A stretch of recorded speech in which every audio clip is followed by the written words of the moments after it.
Бүгін біз Қайрат мырзаның отбасына үй алып беруге келдік.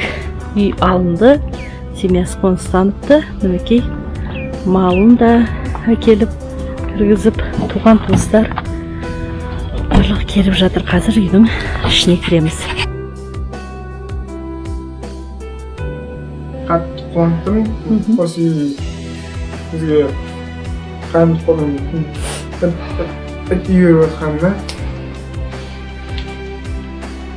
сіздерге көп рахмет. Сен атың кім? Ұлан. Ұлан, сен нешедесің? 9-да.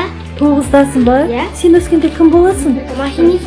Машинист. Қандай тамаша мамандықты тауып алғансың сен. Оқырмандардың барлығы сіздерге мінекей саналы болсын, нұр жаусын отбасыларына деп жатыр. Қоғамдық қорына рахмет айтамыз. Дейміз, Алла разы болсын. Ал қоныстарымыз.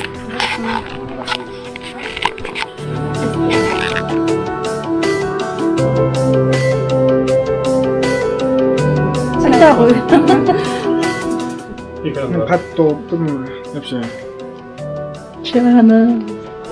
Осында ошақтағы шағайдың қоғамдық қорының өкілдеріне сіздерге рахмет.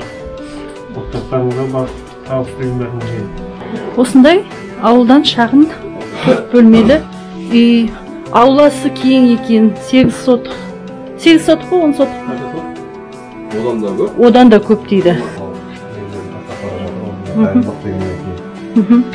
Кілемдерімен. Берекелі шаңырақ. Шаңыраққа құт келсін деп жатырмыз, келіншек ал деп жатырмыз ағамызға.